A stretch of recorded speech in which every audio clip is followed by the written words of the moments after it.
I am Aaron Collins, 29 years old, a freelance photographer living in Austin, Texas. My days pass quietly along the sun-drenched, windy streets, moving from one shoot to the next. Life is so simple that sometimes I'm not sure if I'm truly living or merely existing in a mechanical way. No family of my own, no close friends, just my old camera that accompanies me from day to day. In the evenings, I return to my small, damp apartment and sit for hours in front of the screen editing photos, in a silence so complete that I can almost hear time slipping away. That day, on a late autumn afternoon when Austin's weather was gentle with a slight chill in the breeze, I decided to stop by the familiar supermarket on the corner to pick up a few small items. Just milk, bread, and some vegetables, the basic things needed to sustain existence. My mind at that moment was still drifting quietly along the rhythm of my solitary life, expecting nothing more than a quick shopping trip so I could return home and continue my work. The supermarket was more crowded than usual. The sound of shopping carts rolling over the tiled floor, the chatter and laughter of housewives, and the aroma of freshly baked bread wafting from the bakery section filled the air. I pushed my rickety cart, weaving through the narrow aisles between towering shelves, trying to focus on the mental shopping list. But then, amid the hurried crowd from a distance, I suddenly caught sight of a figure. A woman around her mid-50s, slender in build with snow-white hair neatly tied back, walking slowly and gracefully. My heart seemed to stop. No, it couldn't be. She looked exactly like my mother, Elizabeth Collins, the woman who had passed away 2 years earlier in a car accident that I still couldn't accept. I froze in the middle of the aisle, my hands gripping the cart handle so tightly that my knuckles turned white. A wave of shock crashed over me, sweeping away all logical thought. My mother, with her warm smile, her calloused hands from years of housework, her gentle voice that had always comforted me through long, lonely nights. Memories of her final days flooded back intensely, like an old film being rewound. I remember it clearly. 2 years ago, she lay in the hospital bed, her body frail after the accident, yet her eyes still filled with love. "Aaron, my son, I'll be fine," she whispered, stroking my cheek. She had sacrificed everything for me, from working 2 jobs to put me through school, to shielding me from my father's outbursts of anger. She was my pillar, the only light in my life. And then she was gone, leaving me with an unending emptiness. I stood motionless for a few seconds, trying to convince myself I was mistaken. "It's just a coincidence, Aaron. The world is full of people who look alike," I muttered in my head. But the emptiness and pain in my heart made my breathing quicken, as if someone were squeezing my chest. My heart pounded, cold sweat broke out despite the cool air of the supermarket. My legs felt weak, as though I might collapse. People around me passed by carefree with their full carts, but for me, the world had narrowed to only that figure. She was selecting fruit in the produce section, holding a red apple, turning it over as if checking for ripeness. That posture was so familiar. My mother used to do exactly the same thing, always careful with every item of food. Instinctively, I pushed my cart toward her, my eyes never leaving her. I tried to find some detail that was different to reassure myself it was just a random resemblance. Perhaps the wrinkles at the corners of her eyes or the way she held her basket. I stealthily moved closer, my heart racing like a war drum. Every step was an internal struggle. But the pain of losing my mother, the loneliness accumulated over 2 years, made it impossible for me to stop. I remembered the long nights after the funeral, sitting alone in my room, staring at her portrait and crying until there were no tears left. My father, Frank, had quickly remarried Beverly, and his life seemed to continue without any void. And me? I remained stuck there with memories that never faded. The closer I got, the more each of her gestures plunged me into utter confusion.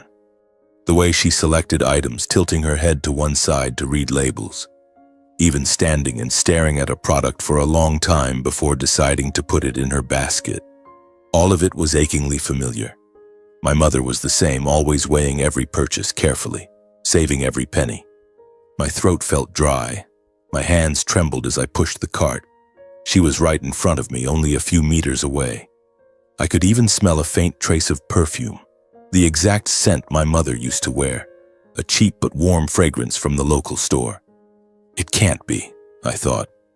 but my heart screamed that this was her, in the flesh. The pent-up emotions finally overwhelmed me. I couldn't bear it any longer. Suddenly I called out, "Mom!" my voice trembling, almost forgetting the surroundings. The cry echoed through the noisy supermarket, causing a few nearby people to turn and look. The woman paused for a moment as if someone had yanked her backward. She turned to look at me, her eyes narrowing in scrutiny, momentarily surprised but quickly regaining composure. My heart pounded as I waited for a smile, a hug, or any sign that this was a miracle. But then she spoke, her voice low, clear, and firm. "Excuse me, did you just call me Mom?" That voice was completely unfamiliar. It wasn't the soft, warm tone of my mother from my memories, the voice that used to hum old lullabies. This was the voice of a strong, confident woman without hesitation. I immediately recognized the difference. I noticed more clearly her sharp eyes, her calm demeanor like that of a businesswoman, and the elegance radiating from her attire, a high-quality wool coat, polished leather shoes. Completely unlike my mother, the simple woman in worn-out clothes who always smiled kindly despite life's hardships. That difference yanked me back to reality in a cruel way. I realized I had let grief override my reason, that this was just a stranger who resembled my mother. Tears welled up, but I held them back. I stammered, my voice breaking. "I'm sorry, ma'am. You look so much like my late mother. She passed away 2 years ago. I didn't mean to disturb you." She looked at me for a moment, her eyes softening slightly, but she said nothing more. Then she turned away and pushed her cart toward the checkout. But in that brief moment, as her gaze passed over me, there was something indefinable. Not pity, but curiosity or perhaps recognition. It left me frozen with the feeling that this encounter was not yet over. My heart was still racing and a vague unease crept into my mind. I stood there in the aisle, watching her figure gradually disappear into the crowd. The people around me continued their lives, but for me, the world had just been turned upside down. Why did she resemble her so much? Why did that glance send a chill down my spine? I tried to finish my shopping, but my hands shook as I held my wallet. Back home, I collapsed onto the sofa, my camera lying haphazardly beside me. Memories of my mother flooded back again, but this time mixed with the image of the strange woman. I wondered if I was going mad from the pain. Or was this a sign of something greater? That night, sleep did not come easily. I lay awake, listening to the Austin wind whispering outside the window, and that feeling of anticipation clung to me relentlessly, like a warning of what was to come. The next day, I woke up well past noon with dark circles under my eyes and a head that felt heavy, as if stuffed with cotton.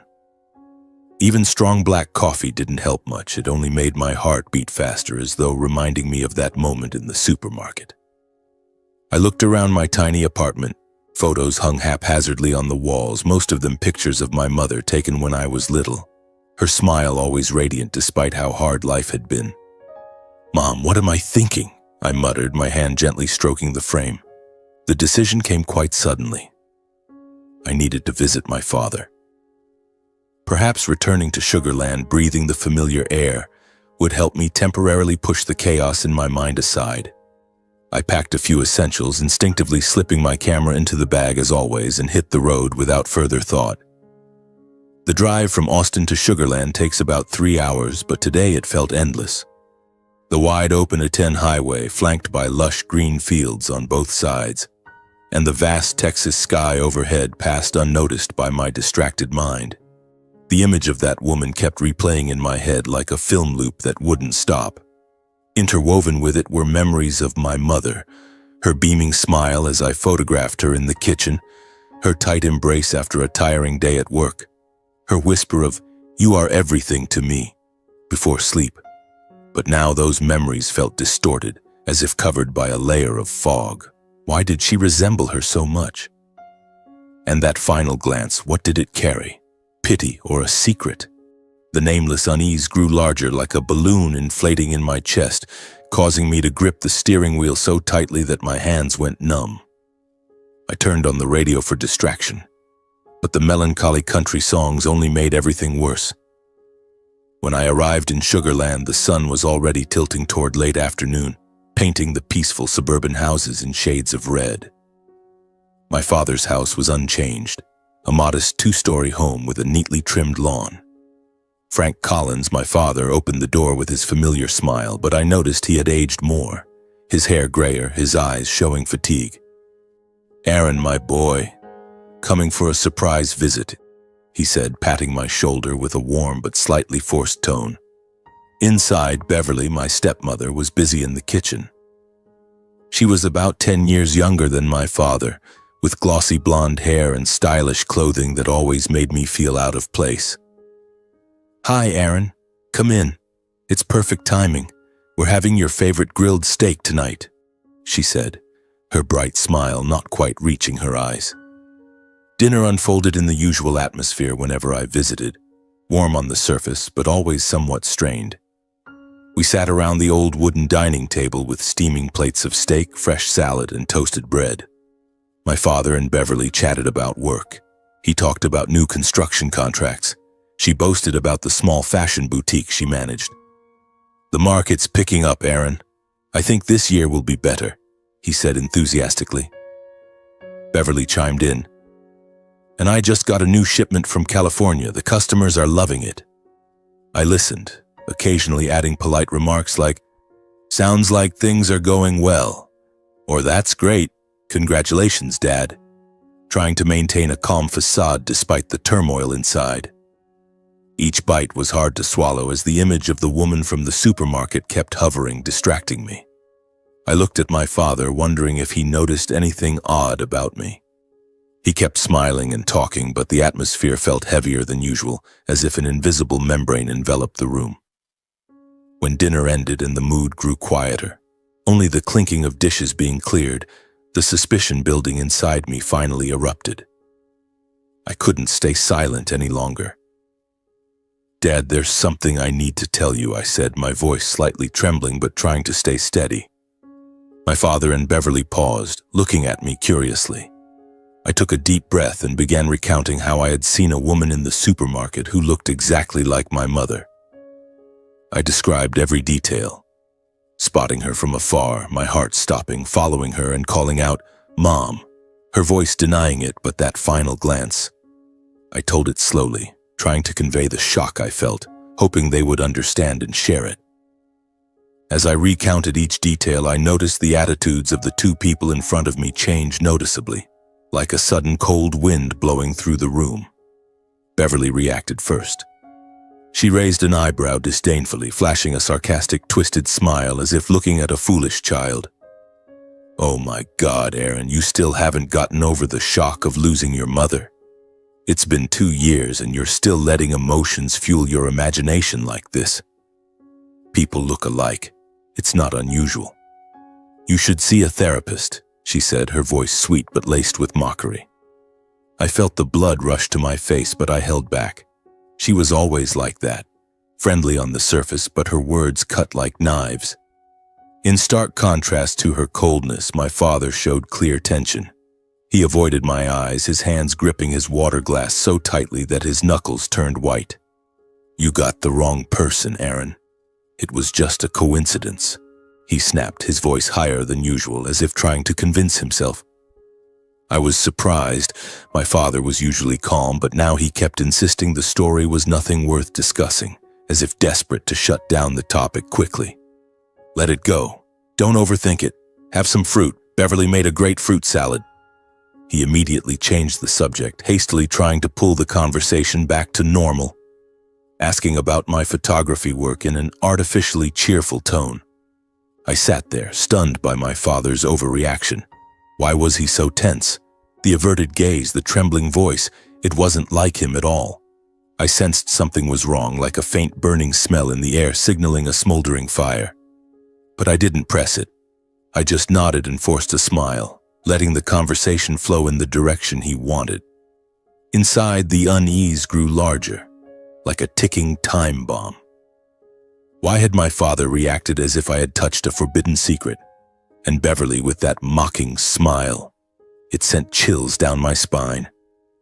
When I left the house, it was pitch dark outside, the streetlights of Sugar Land faintly illuminating the quiet neighborhood. I hugged my father goodbye, but the embrace was stiff, no longer as warm as before. "Drive safe, son," he said in a lower voice. Beverly waved from the door, her smile still plastered on her face. I drove back to Austin carrying a tangle of emotions, anger, confusion, and growing suspicion. The feeling that the supermarket encounter was not just a simple coincidence, as my father had tried to insist. The whole way home I replayed his reactions in my mind. The tension, the hasty denial. "What are you hiding, Dad?" I whispered into the night wind. That night sleep evaded me again, and the unease kept expanding, like a spreading shadow pulling me into a vortex I wasn't ready to face. After the visit to my father, I returned to my daily routine in Austin, trying to bury myself in work to drive away the lingering unease that smoldered in my heart like an unhealed wound. The following days passed in the familiar grind, waking at dawn, brewing strong black coffee, then sitting for hours in front of the computer editing photos for clients. As a freelance photographer, I mostly shot portraits and small events, local weddings, family photo sessions, occasionally street photography for online magazines. The work kept me busy, and in those rare moments when I was completely focused on the frame, I could temporarily forget the heavy thoughts weighing on my mind. I wandered the sun-drenched, windy streets of Austin, my camera dangling from my neck, trying to capture everyday moments. A child grinning widely with a melting ice cream cone, a couple embracing under the canopy of an ancient oak tree, or the sunset painting Lady Bird Lake in shades of red. But no matter how hard I tried, the image of the woman from the supermarket still lingered. Whenever I paused to rest, I saw her again. Her slender figure, her sharp eyes, interwoven with memories of my mother. Why did Dad react so strangely? I wondered, and that suspicion made each day feel heavier. One evening, while I was working alone in the quiet apartment, an unexpected knock at the door made me freeze, wondering who could possibly be visiting at this hour. The clock showed 8 in the evening. Outside, Austin was already pitch dark, with only the chirping of insects drifting through the window. I was sitting at my desk, editing a wedding photo series, the radiant smiles on the bride and groom's faces, something I always envied because my own life lacked it. The knock sounded 3 times, clear and insistent, making my heart beat faster. "Who is it?" I thought, standing up with some hesitation. My apartment was in a quiet suburban area, rarely receiving unexpected visitors, especially at night. I turned off the desk lamp to see better through the window, but there was only darkness. With a touch of nervousness, I approached the door, my fists clenched. "Who's out there?" I called loudly, my voice slightly trembling but trying to stay calm. I opened the door and froze in shock upon seeing the very woman I had encountered in the supermarket the previous week standing right in front of me, her eyes calm but serious under the dim porch light. She wore a long wool coat, her hair neatly tied back, and that air of elegance still emanated from every gesture. My heart seemed to stop. Blood rushed to my ears with a roaring sound. "What are you doing here?" I stammered, my body stiff as if frozen. This wasn't a dream. She was really standing there on my doorstep. The accumulated unease exploded into a mix of fear and curiosity. Did she know who I was? How had she found my address? Questions swirled in my head, leaving me standing like a statue. The woman said she had something important to discuss, her voice calm and resolute, prompting me, despite my confusion, to politely invite her in. "I won't take much of your time, Aaron," she said, calling my name naturally, which made me startle. She knew my name? I stepped back, opening the door wider, and she entered with confident poise, as if familiar with the place. My small living room suddenly felt even more cramped under her presence. I gestured toward the sofa, my voice trembling. "Please have a seat. Would you like something to drink? Water or coffee?" She shook her head lightly and sat down with a serious demeanor. I sat opposite her, my hands clasped tightly to suppress the shaking. The atmosphere was so tense that I could clearly hear my own heartbeat pounding.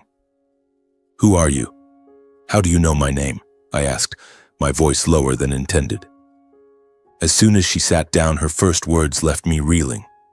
She introduced herself as Catherine Brooks and revealed that she was my mother's identical twin sister, Elizabeth Collins. Those words exploded in my mind like a bomb. "You're my mother's identical twin?" I repeated, my voice breaking, feeling as if the floor were sinking beneath my feet. My mother had never mentioned any siblings, let alone a twin. I sat speechless, staring at her, trying to spot the similarities. And yes, now I saw them clearly. The face, the build, even the wrinkles at the corners of her eyes. But the voice, the demeanor, everything else was different, like two versions of the same person. My heart raced wildly. Cold sweat broke out. Was this real? Or some kind of scam? Catherine explained that after our chance encounter at the supermarket, she had quietly hired someone to investigate my background because the resemblance felt too uncanny to be random. "I looked at you and saw my sister, Elizabeth. Your eyes, the way you called out Mom. It was something I couldn't ignore," she said, her voice calm but laced with emotion. The investigation confirmed that I was indeed her sister's biological son. She spoke slowly, detail by detail. She had hired a private detective to follow me right after the supermarket meeting, obtained footage from security cameras, cross-referenced public records, and traced back to my birth certificate. Each detail she mentioned felt like a knife slicing into memories I had tried to bury for years. I sat motionless in my chair, listening as my mind spun, as if my entire life were being peeled apart layer by layer right before my eyes. Every word she said cut into my memories. I sat there listening, my mind reeling. "How can you be sure?" I asked, my voice trembling. She smiled sadly. "I have proof, Aaron. But more importantly, my intuition tells me so." Catherine continued to reveal truths I had never known. My mother had actually been born into a wealthy, prominent family with a life of privilege. Elizabeth was born in a grand mansion in Houston to parents who were powerful business people. We grew up with everything: prestigious schools, trips to Europe, a future all planned out, she recounted, her voice lowering. I sat stunned, feeling as if the world were collapsing. My mother had told me stories of an orphaned, impoverished childhood, tales she shared by the fireside about struggling on her own from a young age. Now what? It had all been lies? My throat felt dry. Tears welled up. "Why didn't my mother ever tell me about this?" I whispered. In her youth, Elizabeth had blindly fallen in love with my father, Frank, and eloped, abandoning her family to follow him, severing all ties to her past. She met Frank in college, fell madly in love, and chose love over family. She left one night without goodbye, only leaving a letter saying she wanted to live freely, Catherine said, pain evident in her eyes. Her departure had been a devastating shock to the maternal family, shattering trust to the point that they chose not to search for her, treating her as lost forever. Our parents were so heartbroken they refused to even mention her name again. We thought she was dead, or at least gone forever. I sat there, my hands trembling, trying to process the information.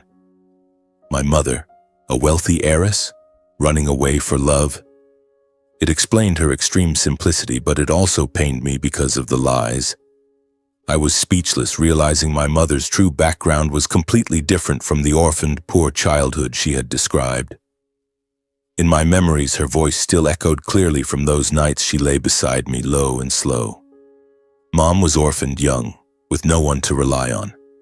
That's why I value family more than anything. Back then, I believed every word. Now, looking back, I didn't know if it was a truth told incompletely or a part of the story she had deliberately hidden. A sense of betrayal crept in, not intense but persistent, as if those familiar memories had suddenly lost their foundation. Yet at the same time, I felt sorrow for my mother. Perhaps she had chosen that version not to deceive me, but to bury a past she herself lacked the courage to face, and to protect me from the consequences she had endured. Catherine Brooks said she could not ignore the last remaining bloodline of her sister, and coming to me was something she felt she had to do. "You are my nephew, Aaron. I can't let you live without knowing your roots." She expressed her hope that one day I would return to acknowledge my true origins, not for the inheritance, but to understand the life of my late mother. "The Brooks family has a long history, and Elizabeth was part of it," You deserve to know the truth." Faced with those words, I was both shocked and confused, admitting that I needed time to think before making any decisions. "I don't know what to say.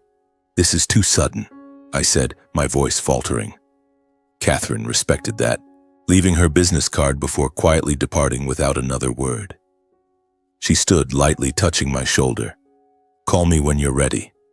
Then she left, leaving the apartment in absolute silence.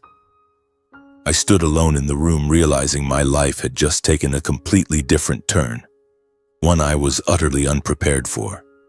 My heart pounded, my mind chaotic with 1,000 questions. Who was my mother really? What did my father know? And now, what should I do? That anticipation reached its peak like a storm about to break. Catherine Brooks's business card lay on the table, its embossed lettering elegant and the phone number glinting under the desk lamp. I picked it up, turning it over and over, as if it were the key to an unfamiliar world. That night I couldn't sleep, lying awake in bed as memories of my mother flooded in like a tide.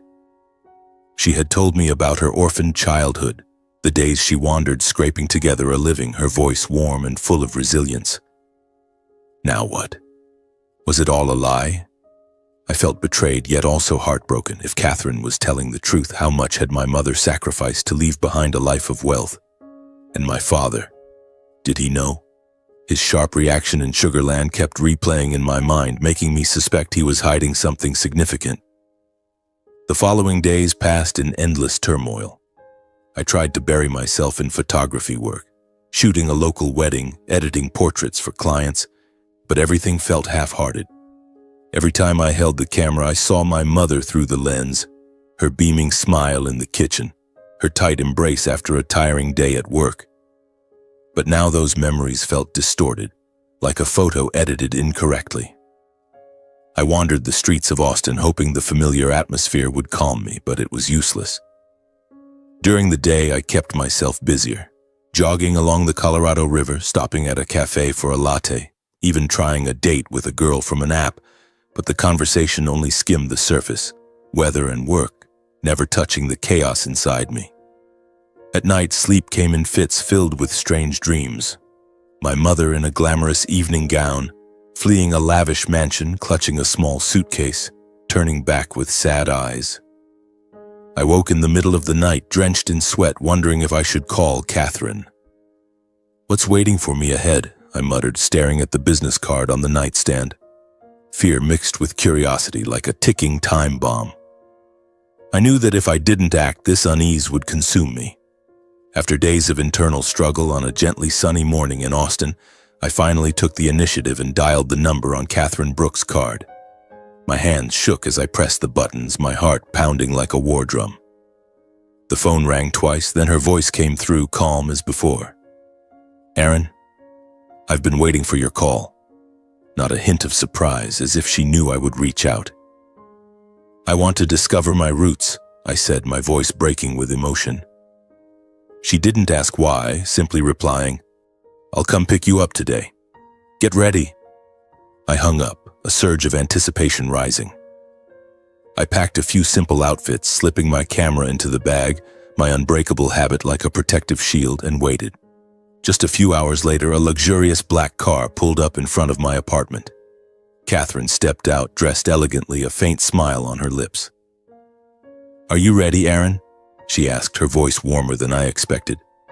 I nodded, got in the car, and we left Austin, heading toward Houston, where the Brooks family mansion awaited.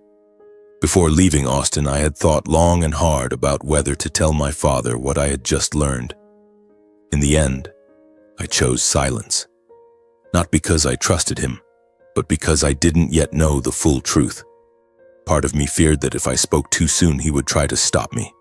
After all, my mother had abandoned her maternal family to follow him, and that past had never been discussed calmly. I needed to know who my mother really was, what she had left behind, and why she had hidden an entire identity for all those years. Only when I grasped the full truth could I confront my father without being led into another version of the story. The drive lasted about 2 hours, but to me it felt endless. We made small talk about Texas weather, my photography work, but I sensed an underlying tension. Catherine shared a few childhood memories of my mother. The identical twins being mischievous, running around the vast garden. Elizabeth was always the dreamer, loving books and painting, she said, her voice softening. I listened, trying to imagine my mother in that privileged life, but it felt too alien compared to the simple woman in my memories. The closer we got, the greater my unease grew.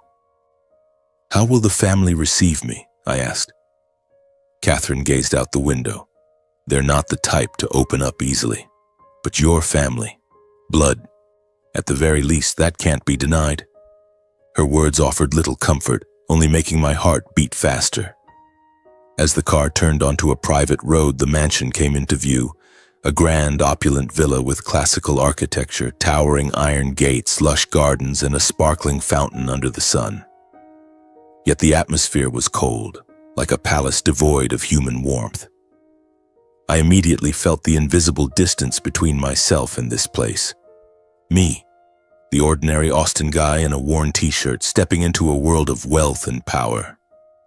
The car stopped at the main entrance, and my grandparents, Henry and Margaret Brooks, emerged to greet us. They were in their 70s, impeccably dressed. He in a gray suit, she wearing a gleaming pearl necklace. They welcomed me with composed demeanor, their eyes more scrutinizing than emotional. No eager embraces or hugs, as I had fancifully imagined in wild dreams. "Welcome home, Aaron," Henry said, his voice deep and formal, shaking my hand mechanically. Margaret smiled faintly. "Come inside. We'll talk." No tears, no warm hugs, just cool politeness. I followed them in, my feet stepping on polished marble floors, gazing up at the soaring ceiling with its magnificent crystal chandelier.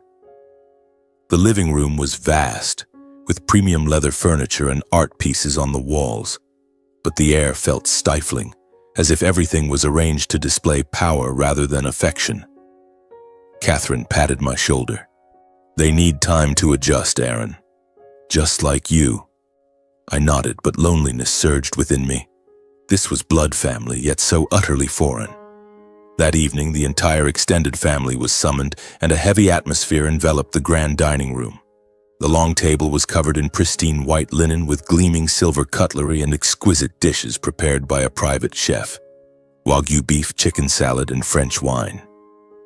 About 24 people sat around it, uncles, aunts, cousins, all impeccably dressed, exuding authority from the family businesses they ran. I sat next to Catherine, my heart pounding, feeling like an outsider. The silence was oppressive, broken only by the clinking of cutlery on plates. Then Catherine stood, her voice clear.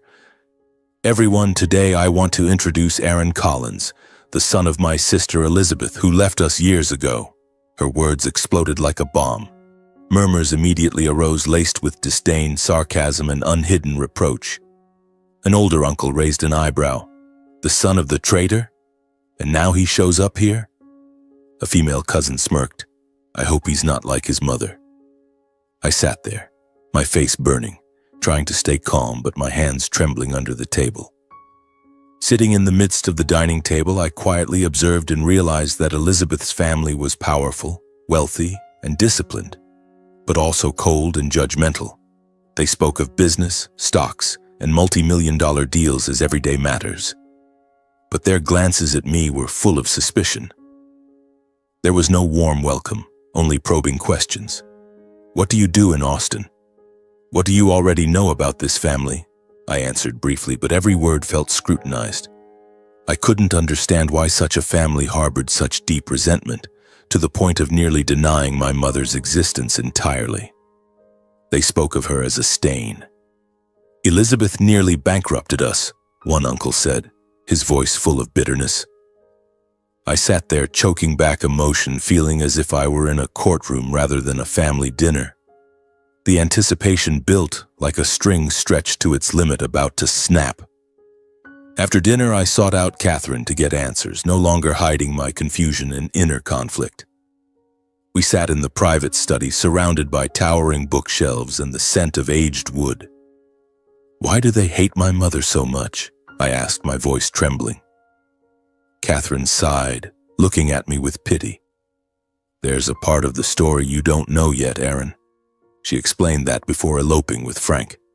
Elizabeth had stolen $25 million from the family company's funds to start her new life.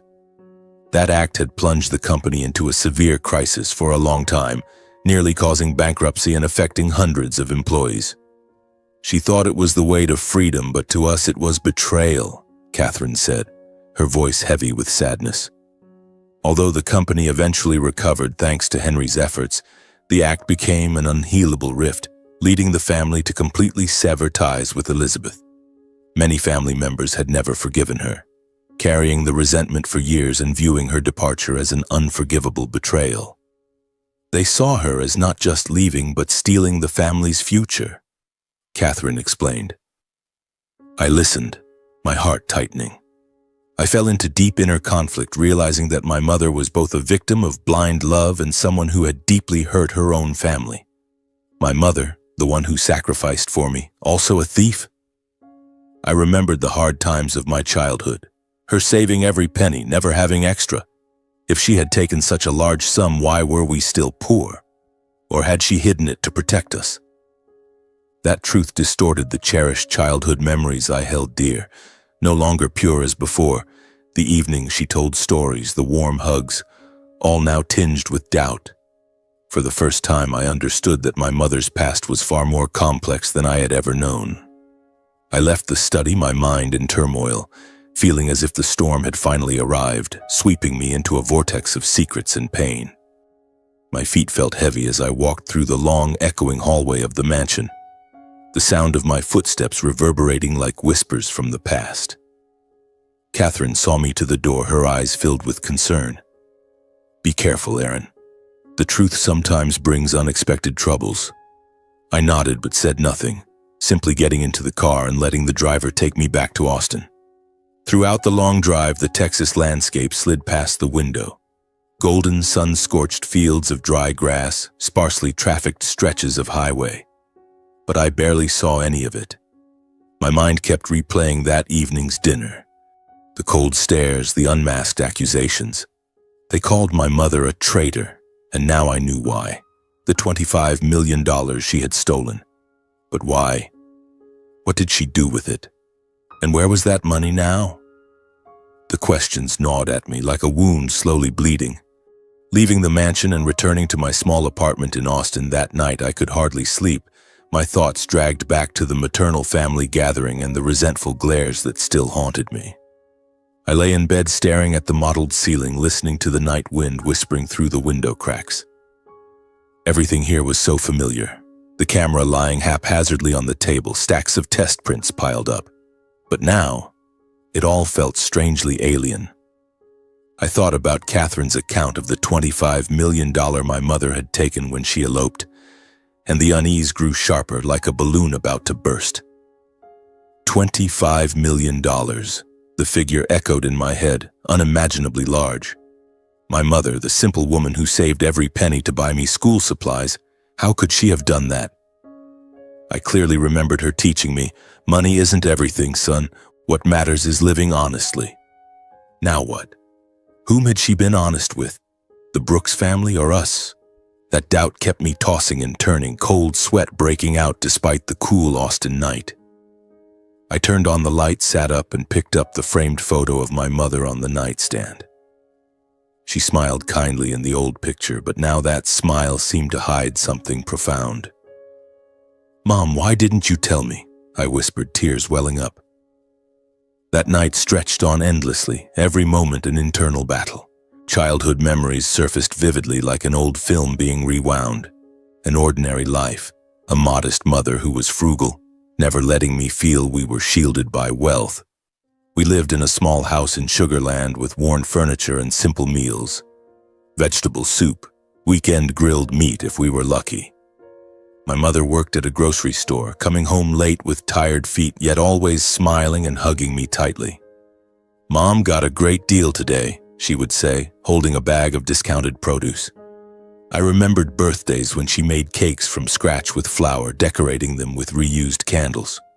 No expensive gifts, no trips, just warm love.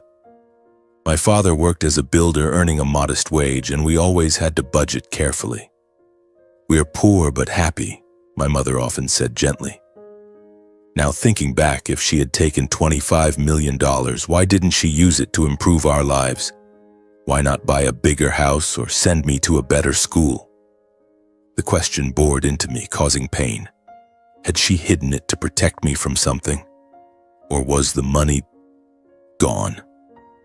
I wondered why, if Elizabeth had once held such a vast sum, enough to change everything, our life remained merely adequate, and why she never mentioned it even once, even in our hardest times. And why she never spoke of it, not even once, even during the most difficult moments. I got up and paced the cramped room, trying to piece together the scattered fragments in my mind. My mother had never boasted, never shopped extravagantly or dreamed of a different life. Even when her illness worsened, she refused treatment, gently saying she was fine and that I shouldn't worry about money. Now looking back, that calm no longer seemed simple, but like a deliberate choice, a secret she carried to her grave. But now, with the truth from Catherine, everything grew murky. That money, millions of dollars, could have changed everything. Why did she choose to live in hardship? Or had she used it for something else? The question became more tormenting when I thought about the time of Elizabeth's death and how our family's circumstances changed inexplicably. No more financial pressure, a series of major business decisions, and sudden stability that arrived too abruptly. After the funeral, my father quickly remarried Beverly, and within months he started his own construction company, invested in real estate, bought a new car, even traveled to Europe. "Dad just got lucky with the timing," he once said, grinning widely. But now it seemed too sudden. From struggling to comfortable without a sum like $25 million, how was it possible? And my mother died right at that moment. My heart tightened as the thought flashed through my mind. No, it couldn't be. But the unease grew, like a shadow swallowing reason. Carrying a chain of unanswerable questions, the next morning I decided to confront my father and get clear answers. I woke early as the Austin sun was just rising, brewed strong black coffee to stay alert, then drove to Sugarland unannounced. The whole way my heart raced, my hands gripping the steering wheel tightly. Today I have to know the full story, I told myself, but the anticipation made me sweat. I knocked at 8 in the morning, and my early arrival clearly surprised Frank and Beverly, as if they hadn't expected this visit. My father opened the door, still sleepy-eyed in rumpled pajamas. "Aaron? Why so early? Is something wrong?" Beverly appeared behind him, hair tousled, forcing a smile. "Come in, let me make coffee." They led me to the kitchen, but tension filled the air immediately. I could sense it. They were on guard. I sat at the familiar dining table, once filled with memories of my mother, and got straight to the point. I told them I knew about her true background and asked about the money she had taken, where it was now, and why she never mentioned it to me. "Dad, I've met the maternal family. They said Mom was a wealthy heiress who eloped with you and took $25 million. Where is that money now? Why did Mom never tell me?" My words landed like a bomb, and the kitchen fell suddenly silent. Frank reacted almost instantly. His face paled, his hands clenching the coffee cup. "What are you talking about?" His voice rose sharply. "They've lied to you, Aaron. That family has resented your mother for years. They made it up to pull you to their side, to drive a wedge between us. There was no money." He spoke quickly, urgently, as if any delay would cause everything to collapse. His eyes avoided mine, constantly glancing aside. Beverly immediately jumped in, her voice sweet but laced with subtle sarcasm. "Oh, Aaron, you're still as naive as ever." She shook her head. "Rich people always have an agenda. They want to control you, make you believe you belong with them. Don't let them lead you with fabricated stories." I didn't argue.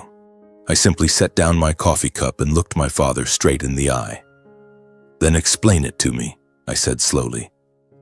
"Why, in just 2 years after Mom died, did your life change so drastically?" Both fell silent. "New company, new car, trips you never considered before," I continued. "Where did it all come from? It can't just be simple luck." Frank cleared his throat as if pulling himself together. "I just invested more wisely," he said. The market picked up, a few big contracts came at the right time. Things went better than expected. Nothing more. Don't overthink it. But his voice trembled slightly at the end. He stared at the table instead of me. Beverly forced a stiff smile, her hands gripping the chair arms. I turned to Beverly. "What do you think?" I asked. "You live here, watching everything change day by day. Doesn't it seem strange?" She paused briefly, then quickly regained composure. "Your father got better at business. What's surprising about that?" she replied. "Men his age often hit a streak of good fortune. You don't live here. How could you understand everything?"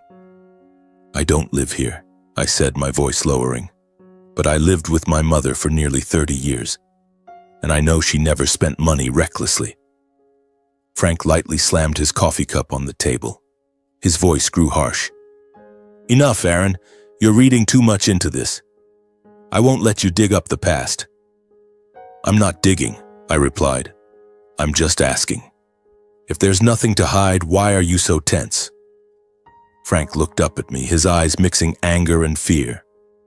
"Because you're letting others manipulate your mind," he said. "Your mother left that family to be with me. They've never forgiven us. Why do you think they're telling you this now?" I answered, "I don't know, but I do know one thing. My mother never lived like someone with money. Never." Frank stood abruptly. He cut me off, then turned to me. "That's enough. You should go. Clearly you're not thinking straight." I stood as well. "Maybe I'm not thinking straight," I said. "But I'm certain of one thing. There are things you haven't told me, and I'll find out on my own." The kitchen air was stifling, like a bomb about to explode. I stood, said nothing more, just nodded goodbye. "I'm leaving. Thanks for the coffee." They watched me go, their eyes filled with worry, but neither tried to stop me. I drove back to Austin carrying a heavy feeling that I had just touched a part of the truth Frank and Beverly were determined to keep hidden. My heart raced, anticipation surging. This was not the end. That money, my mother's death, how were they connected? I knew I had to dig deeper, but fear crept in. The truth might destroy everything that remained. The I-10 highway stretched out before me with withered grass fields under the Texas afternoon sun, but I paid no attention. My mind spun with images of my father, his face pale, his voice trembling as he denied everything, and Beverly with her forced smile. "Lucky in business," he had said, but how could it be such a coincidence? After my mother's death, his life changed dramatically. A new company, luxury cars, trips, all like magic. But what magic comes without a price? I gripped the steering wheel tightly, sweat beading on my palms. My mother died in a car accident. The doctors concluded she lost control on a slippery road due to rain. At the time, I accepted that explanation without question. But now, thinking back, everything felt off. My mother was healthy, a careful driver, rarely in a hurry. And that accident happened right when the family's fortunes began to turn inexplicably lucky. The coincidence sent a chill down my spine, as if some invisible presence was following close behind, constantly reminding me that my mother's death might not be as simple as I had once believed. Back at the apartment, I collapsed onto the sofa, my mind still in turmoil. With the growing suspicions after the confrontation, I became increasingly convinced that Elizabeth's death was not as straightforward as Frank had claimed. He said it was a random accident, but now everything fit together like a dark picture. I remembered the funeral. My father cried, but quickly regained composure, even seeming happier once Beverly appeared. She, the vibrant younger woman, slipped into his life just months later. I once thought he was lonely, but now perhaps they had been together even before. The thought made me nauseous. I turned on the computer and searched again for records of my mother's accident online, but found only vague details. A collision on the highway, no direct witnesses. I needed evidence. That night, sleep evaded me, filled only with fitful dreams. My mother screaming in the car, my father watching from afar with a cold smile. I woke in the middle of the night, heart pounding, and decided I had to tell Catherine. She was the only one who could help. The next morning I called Catherine, my voice trembling as I recounted the entire meeting with Frank and Beverly, along with the growing inconsistencies about the $25 million and the family's sudden changes. Aunt Catherine, my dad denied everything, but he was so tense, and his life changed after Mom died. Too suddenly. I think it's connected to her death. Catherine listened over the phone, her voice calm but laced with worry. Aaron, you're right. We need to investigate. Come see me right away. I drove to Houston, my heart racing the whole way. When I met her at the Brooks Company office, a gleaming glass high-rise, I detailed everything. My father's sharp reactions, Beverly's sarcastic remarks, and how they dodged questions about the money. Catherine sat behind her large desk, her eyes sharp. I believe you, Aaron. My sister wasn't the type to give up easily. We'll find the truth. Catherine didn't hesitate for a second. Right in front of me, she pulled out her phone and made a call, her voice so resolute it was chilling. I need the best team.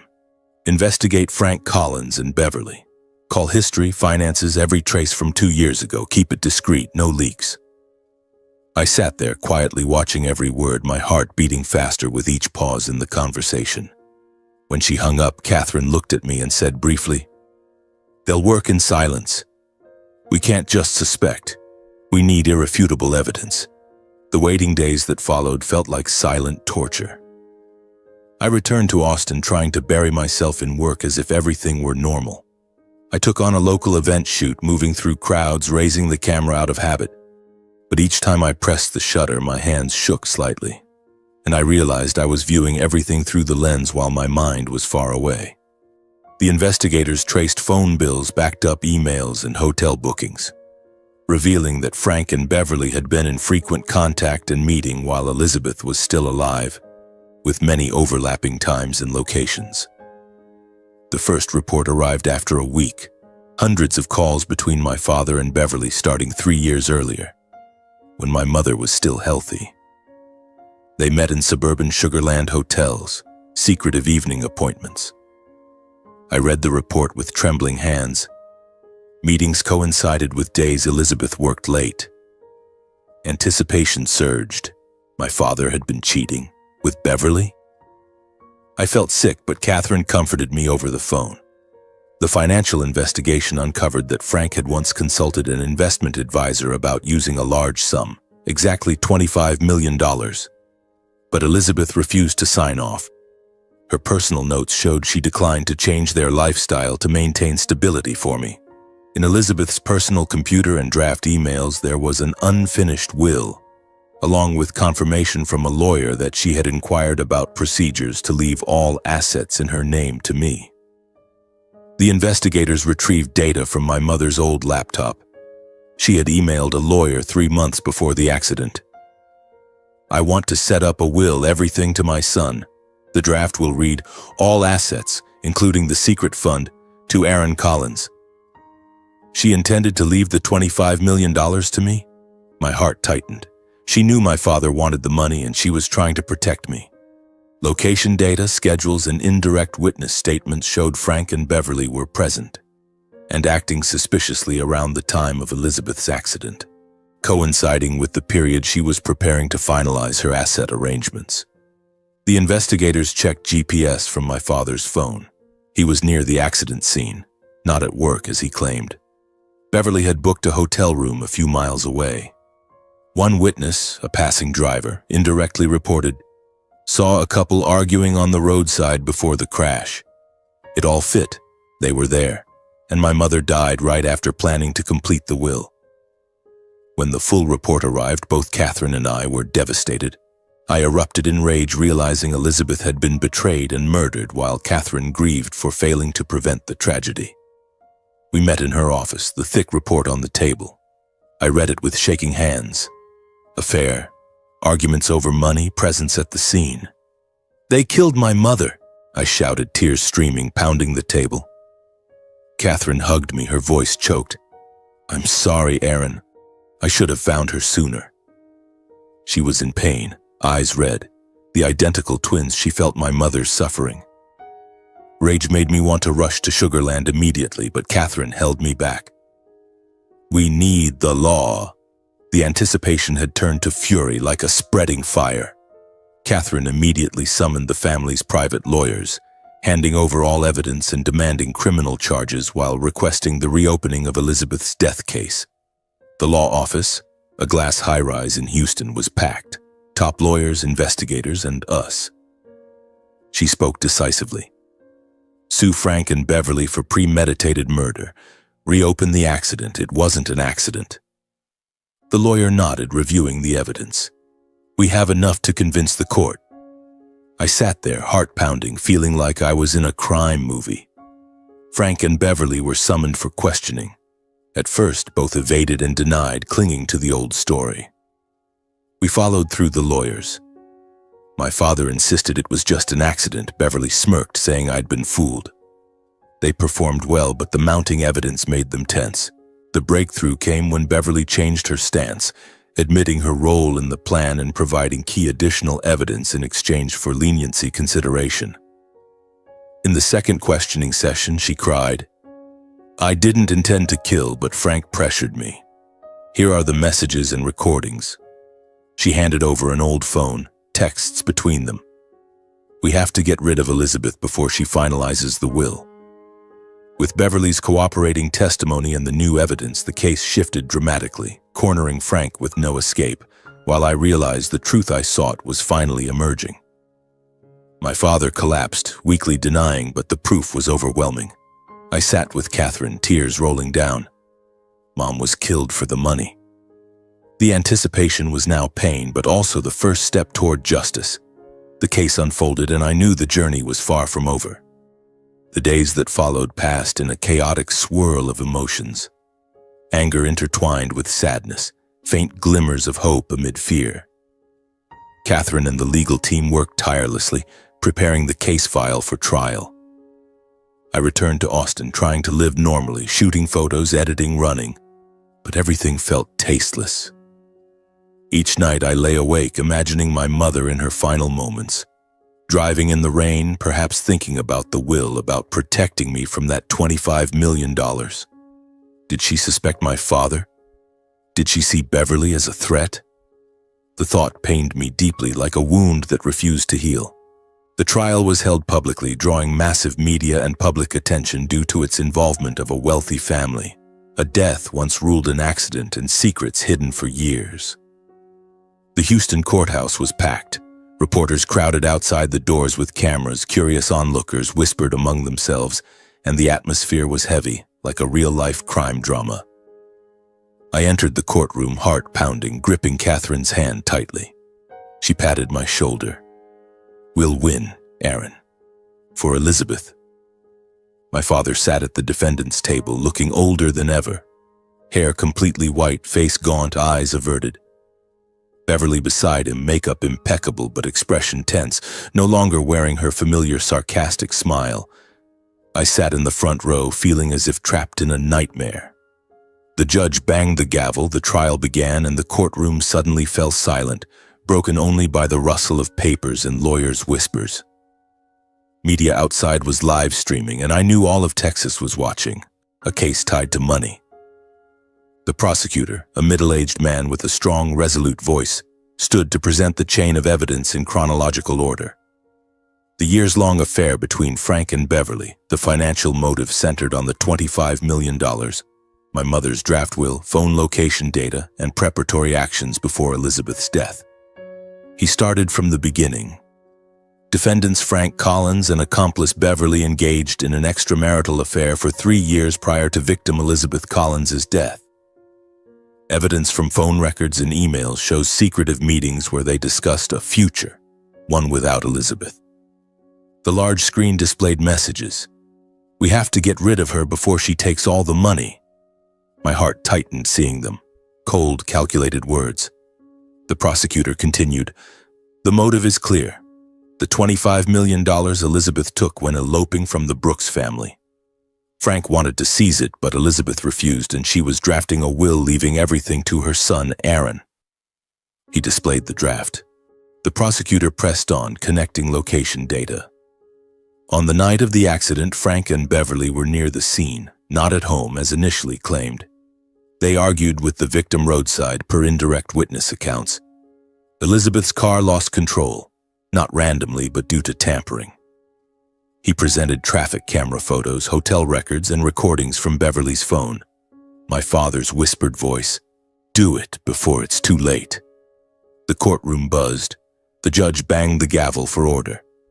The evidence pieced together showed Elizabeth's death was no random mishap, but the result of a calculated plan to gain control of the assets. The prosecutor concluded, "This is premeditated murder for money and love. Justice must be served." I sat there, hands trembling, anticipation peaking. The evidence was overwhelming, yet seeing my father bow his head, I felt both rage and pity. Catherine squeezed my hand. "Stay strong, Aaron." The trial dragged on. Defense lawyers tried to dismiss it. Mere coincidences, no direct proof. But everyone could see they were losing ground. Under the weight of the dossier and inexplicable contradictions in testimony, Frank gradually lost control, no longer able to deny plausibly. He sat in the witness chair, face ashen under the courtroom lights, voice shaking under relentless questioning. "Why were you near the scene? Why emails discussing the money?" He stammered, "I don't remember." But the prosecutor pressed, "You remember because you planned it." Frank bowed his head, sweating profusely, and finally admitted to causing Elizabeth's death to seize the enormous sum and legitimize his relationship with Beverly. "I didn't intend to kill her, but she wouldn't give up the money. We just wanted freedom." The courtroom erupted. The judge banged the gavel. I sat frozen, tears streaming. The man who taught me to ride a bike, who held me crying when Mom was ill, now confessing to murder. The pain tore through me like a knife plunged deep. Beverly also confirmed her role as accomplice, admitting complicity while emphasizing her early cooperation with investigators and requesting leniency. She stood, voice choked but calculated. "I only helped Frank. I wasn't the mastermind. I've cooperated, provided evidence. Please show mercy," she detailed. "Frank pressured me, but I regret it." In that moment, Frank froze completely, eyes lifeless as he realized his partner had chosen to save herself. He stared at Beverly in horror, mouth agape but speechless. The composure he'd maintained throughout the trial crumbled. Frank revealed raw panic and helplessness, understanding his final calculations had been shattered by his closest ally. He shouted, "How dare you pin it all on me?" But the judge warned him. I watched him, heart aching. My father, once the family pillar, now isolated in court. Before the jury, Frank was forced to confess he had caused Elizabeth's death to seize the vast sum and legitimize his affair with Beverly. He recounted details. "We argued roadside. I pushed her car. Then the accident happened." The courtroom fell dead silent. The public outside buzzed. The jury deliberated on the degree of crime, motive, consequences, and each defendant's attitude. They retired, and the courtroom air grew suffocatingly tense. I sat gripping my hands, memories of my mother flooding back, her smile teaching me photography, her hugs on rainy nights. She died for money, $25 million she never wanted to use. The anticipation was now waiting for justice, but also boundless sorrow. The jury found Frank guilty of premeditated murder, conspiracy to murder, and concealing a crime, sentencing him to life imprisonment without parole, ending any appeal possibility. The judge read, "Defendant Frank Collins, for selfish motive and cruel acts, is sentenced to life imprisonment." Frank collapsed in his chair, face pallid, lifeless. Beverly was deemed a secondary accomplice.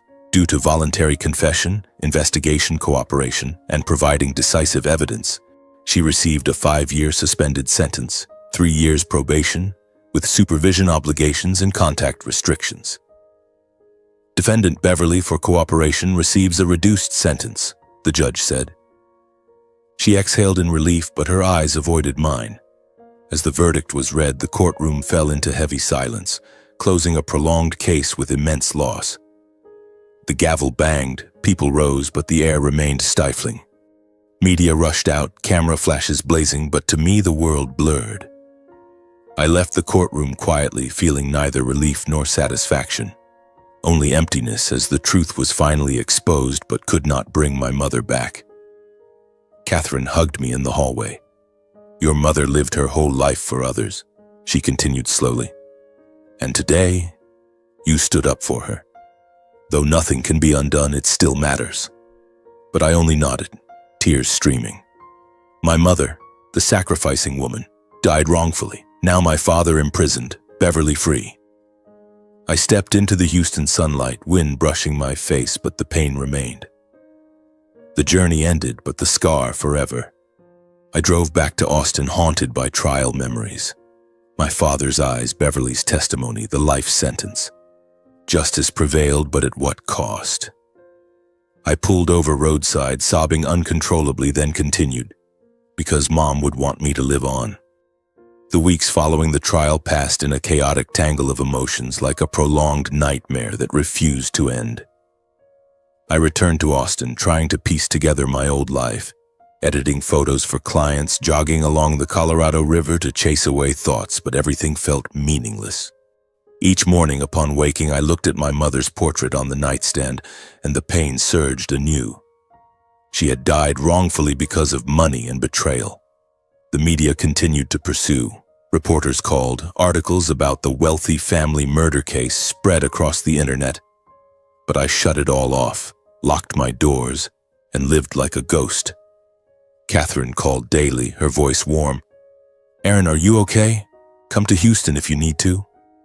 I knew she was worried, but I needed time alone to process the truth that my father, the man I had once admired, was a murderer. I remembered old memories, him teaching me to fish by the lake, smiling at my college graduation. Now they were all tainted black, like a ruined photo beyond repair. Sometime after the trial, about 2 months when public attention began to fade, I received a letter from the prison.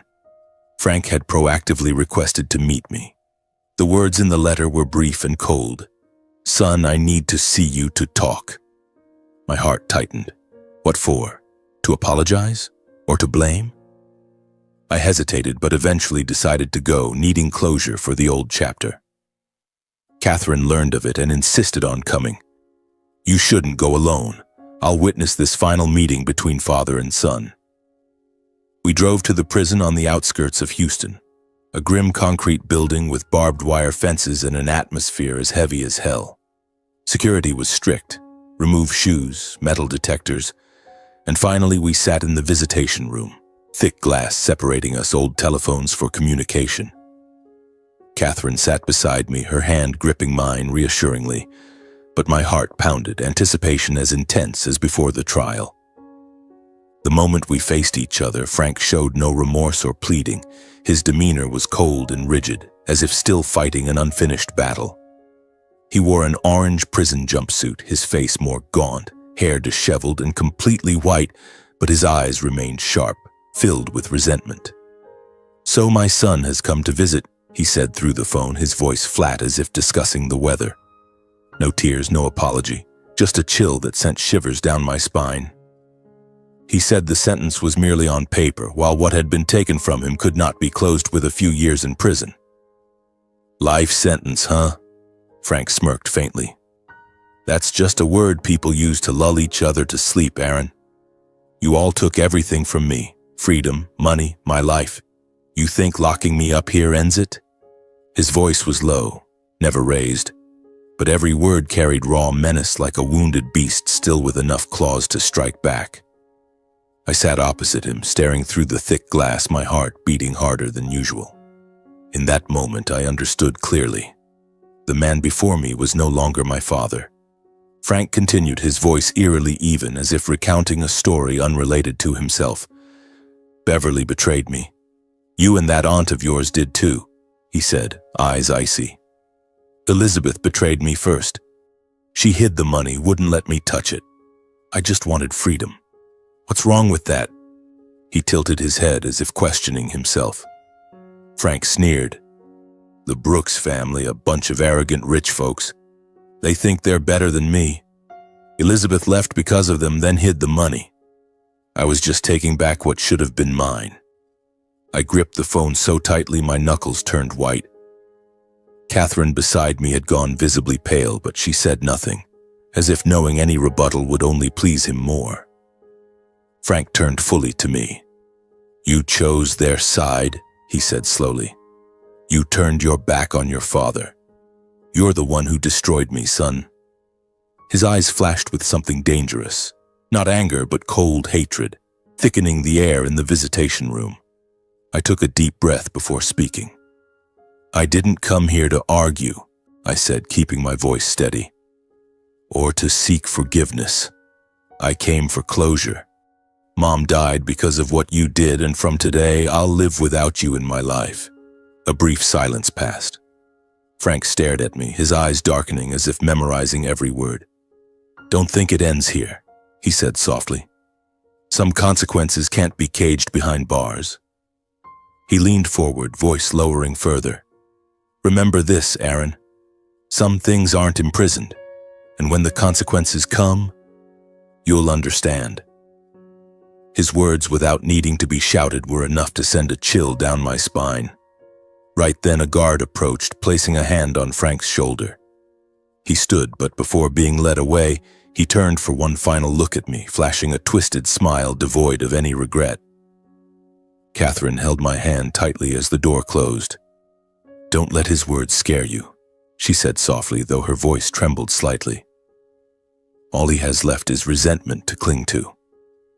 I didn't respond, but deep down I knew this meeting wasn't an end. It was a warning. Leaving the prison, Catherine admitted she didn't believe Frank had let go and advised me to never let my guard down. "He still resents you, Aaron. Be careful. Change locks, call police if anything's off. Don't think prison ends it." We drove back in heavy silence. My father's words haunted me the whole way, like a pursuing shadow. News of the trial reached the maternal family, gradually shifting their attitude toward me, from caution to acceptance. Uncles and aunts called, voices more polite. "Aaron, you're part of the family." Though differing opinions lingered, some still whispered I was the traitor's son. The family officially welcomed me as the legitimate heir, not out of emotion, but because the law had confirmed it. Grandfather Henry sent a letter. "You have inheritance rights. Come to Houston, we'll discuss." I hesitated but knew it was a new opportunity. I completely left my old life in Austin, moving to an entirely new environment where relationships, daily rhythms, and standards were all different. I sold the small apartment, packed my camera and a few mementos of my mother, and relocated to Houston, a luxury apartment in the Brooks family area. The atmosphere changed, from solitude in Austin to family meetings, social gatherings, and scrutinizing glances from everyone. I started a new job within the family business, not a symbolic role, but one with real responsibility, directly tied to outcomes and consequences. I managed part of a real estate project, reading reports, meeting partners, making investment decisions. "You have to prove yourself," Catherine said, and I agreed. It wasn't easy. From freelance photographer to businessman, I learned to wear suits, discuss stocks, and handle pressure from multi-million-dollar figures. My finances stabilized. No more survival worries, but I wasn't allowed to live recklessly or rely on status. I earned a high salary but had to report expenses and attend board meetings. My social standing shifted markedly. Those who once saw me as an outsider were forced to reconsider, though not everyone was pleased. I realized I was living a completely different life, not just wealthier but with clearer boundaries and responsibilities. Mornings in meetings, afternoons reviewing contracts, evenings studying finance, adapting to a hectic but purposeful pace. Though my soul still bore many scars from losses and betrayals, I gradually learned to move forward without letting the past dictate every choice. I understood this new life wasn't a reward for pain, but an opportunity to live differently. More aware, always vigilant against mistakes that had once destroyed an entire family. I looked out the high-rise apartment window at glittering Houston nights and whispered, "Mom, I'll live well." But my father's threat lingered, like a lurking shadow. I changed locks, installed cameras, and lived with caution, knowing that in this world betrayal could come from anywhere. The new journey had begun and I was ready to face it. A year had passed since the trial, and life seemed to have settled down, though the scars remained smoldering with pain. I had grown accustomed to the new rhythm in Houston. Mornings and meetings about the Brooks family's real estate projects, afternoons reviewing financial reports, evenings returning to my modern apartment with its glittering city view. The demanding work helped me forget somewhat. The numbers, contracts, and responsibilities made me feel like I was building something solid, no longer the wandering freelance photographer from Austin. Catherine often visited, bringing pastries and stories about my mother, the mischievous identical twins in their childhood. Warm memories she tried to share to fill the void in me. The Brooks family had accepted me more now, though distant scrutinizing glances still lingered. Life was stable. Financial security, new friends from the business world, even a few casual dates. But in the dead of night, alone, my father's words from prison echoed, "Some consequences can't be caged behind bars." I told myself they were just the empty threats of a defeated man, but that unease hovered like an unresolved curse. For that year, I thought everything had finally closed. But one morning, I woke as usual, in the gentle Houston sunlight filtering through the curtains. Sleep was still fitful, not deep, but enough for me to believe life was finally returning to normal, at least in that moment. The clock showed 6 and I stretched, getting out of bed with familiar routine. Brewing strong black coffee, opening my laptop to check work emails, and turning on the TV for the news while preparing for the day. The apartment was quiet, only the hum of the coffee machine and the local news anchor's voice. I put on a shirt, tied my tie, thinking about the upcoming meeting, a major suburban real estate project where I had to present the investment plan. Life now had rhythm, purpose, and I felt proud for having overcome, from the pain of losing my mother, my father's betrayal, to my new position in the family. But then a breaking news alert interrupted the weather segment. Breaking. A dangerous inmate escaped from federal prison last night. Police are pursuing... I paused, looking up at the screen, and froze as the image revealed was Frank. His face, aged with unkempt beard but eyes still sharp as in court, appeared clearly. Frank Collins, sentenced to life for murdering his wife, is believed to have escaped through a self-dug tunnel. Authorities warn he may be armed and dangerous. My heart seemed to stop. Coffee spilled across the table unnoticed. Impossible. He escaped? After everything? Before I could gather my thoughts, my phone vibrated incessantly on the table. The screen showed Beverly's number, filling me with confusion and alarm. Beverly, the former accomplice, now living freely with a suspended sentence, whom I hadn't contacted since the trial. Why was she calling? After betraying my father for a lighter sentence, she had vanished from my life, living in a small house on the outskirts of Sugar Land. I stared at the ringing screen, heart racing. Though unsure why she was calling, I answered. From the other end came a blood-curdling scream, interrupted pleas for help. "Aaron, help me, he's here. Save me." Then it abruptly cut off, leaving only the cold dial tone. I stood stunned, the phone slipping from my hand, realizing Beverly was in grave danger, and there was no time to hesitate. Frank, had he escaped for revenge? And Beverly his first victim? Fear surged, but survival instinct, honed over the past year, spurred me to act. I immediately called emergency services, voice urgent. "Escapee Frank Collins." Beverly called me for help. He's probably at her house. I provided Beverly's address, the small house in Sugar Land I remembered, and rushed to my car, speeding there in panic. Morning highway traffic was heavy, but I floored it, hands gripping the wheel until my knuckles whitened. The whole drive I replayed the call. That scream, panicked, desperate, like a cry from hell. I called Catherine, voice breaking. "Aunt, Frank escaped." Beverly called me. "I'm heading there now." She panicked. "Stop, Aaron. If you go, he won't spare you. Call the police." But I didn't stop. Anticipation rose like a raging wave, sweeping me in. Arriving, I burst into the wide-open house and witnessed a horrifying scene confirming Beverly had been murdered. The front door was ajar, lights blazing despite the early hour, and the metallic smell of blood assaulted me. I pushed inside the living room and froze. Beverly sprawled on the floor, blood pooling around her, eyes wide in terror. A dagger plunged deep into her chest and the wall smeared with blood, spelling traitor. My heart stopped, legs weakened, but I didn't scream, just stood there, mind reeling. I stammered incoherently, hands shaking as I dialed police again. Officers and forensics arrived soon after, sealing the scene and taking my statement while I was still in shock.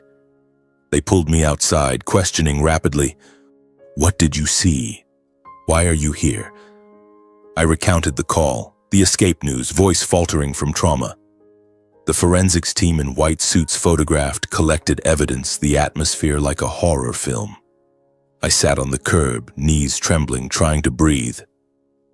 Hours later, preliminary findings confirmed Frank as the killer, with a nationwide manhunt issued that day. Fingerprints match and the handwriting is his, police said.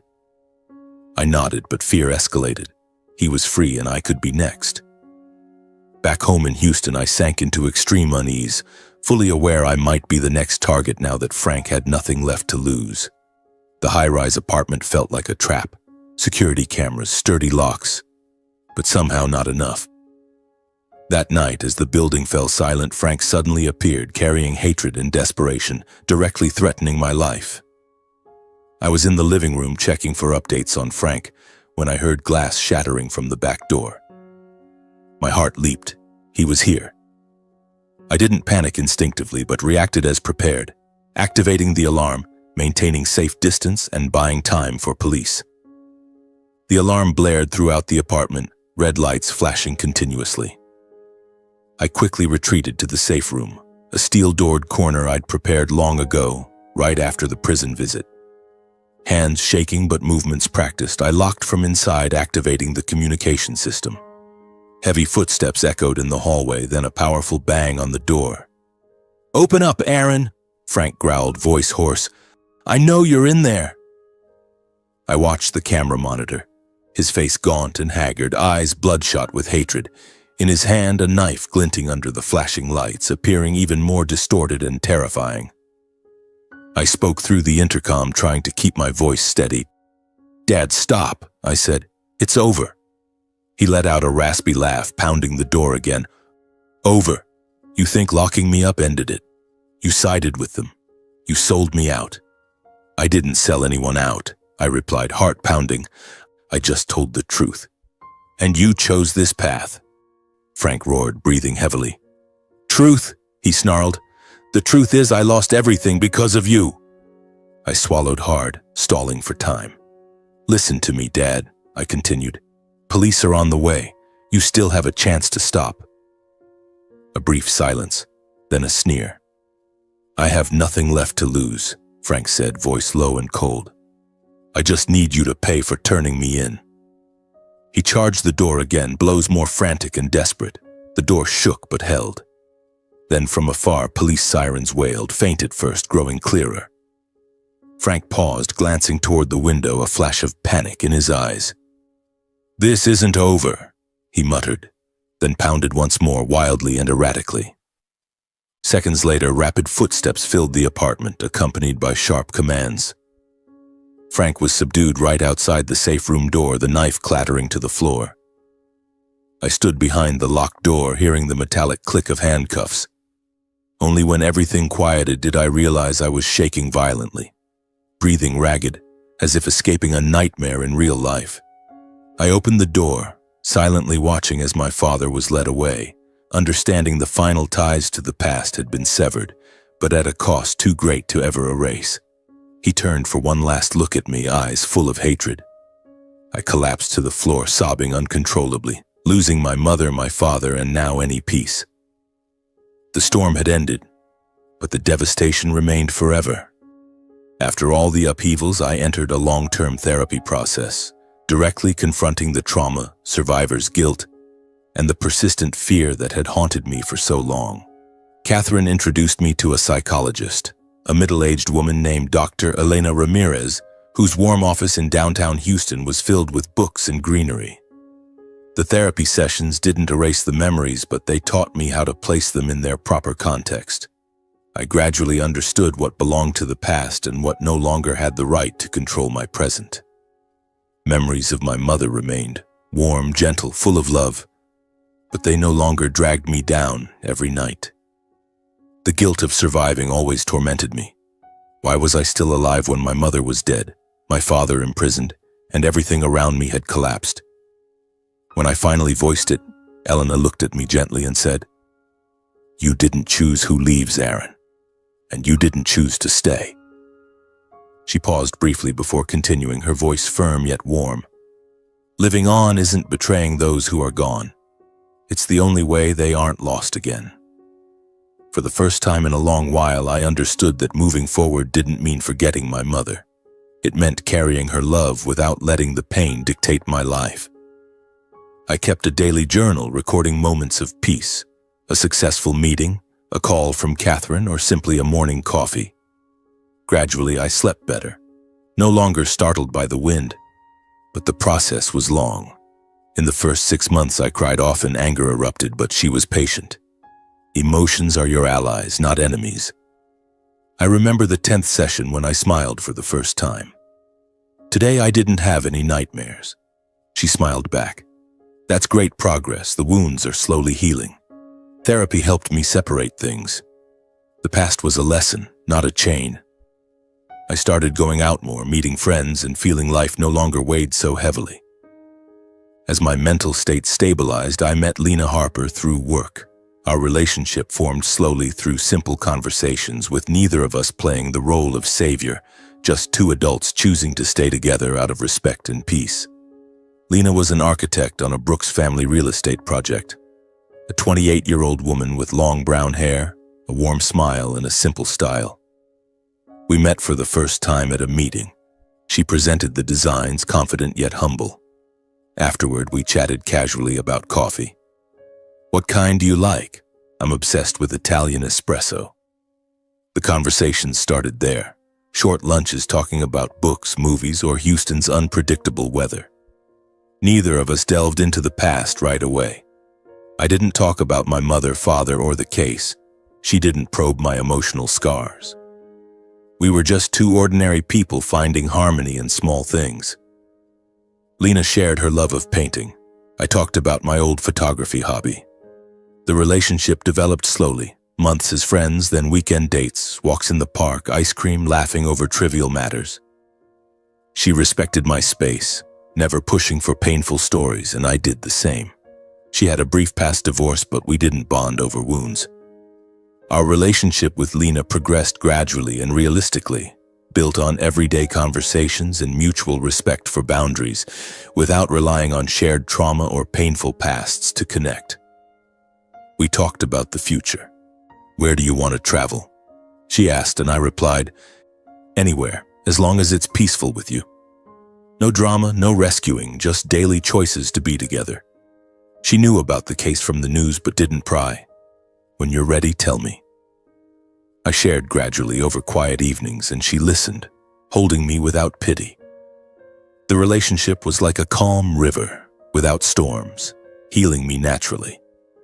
We respected boundaries, private weekends, no control, and that made me feel safe for the first time in years.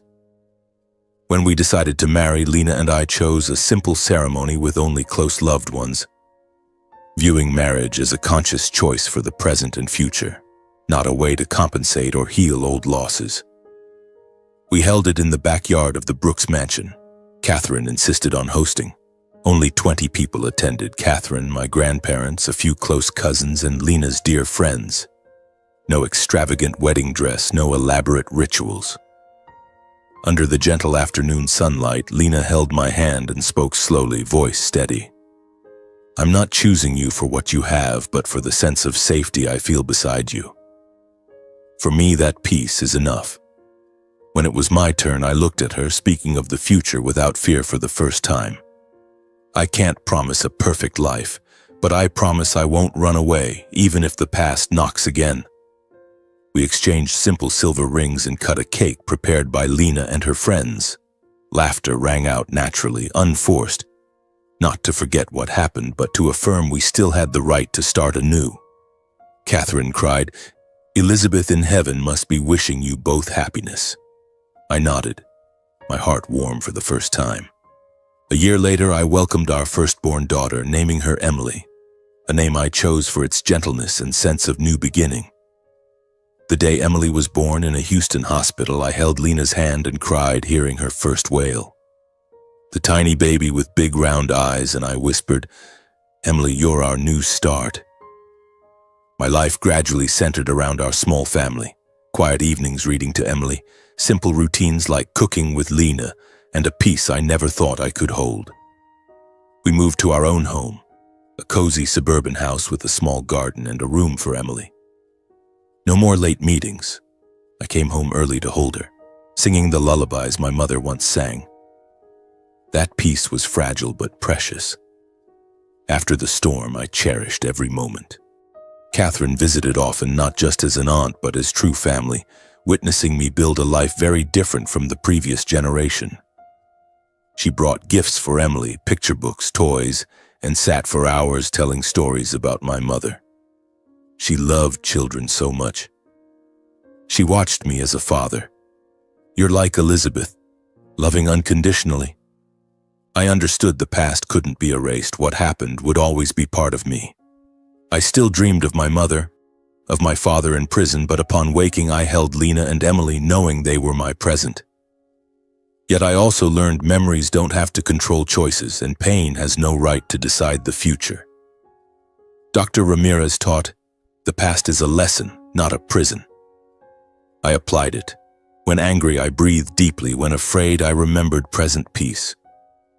One afternoon, watching Emily play in the yard, toddling after butterflies, laughing brightly, I suddenly realized my journey wasn't about revenge or proving anything, but learning to stop at the right place. I sat beside Lena, hands intertwined, and whispered, "Finally, I feel like I'm in the right place. Now I understand family isn't just where you're born or ties of blood. Family only truly matters when built on mutual respect. Honesty enough that no one lives in lies, and clear boundaries so love doesn't become control or destruction." I once believed enduring was the way to preserve family, but eventually realized sometimes knowing when to stop and protect yourself is the only way to prevent further breakage.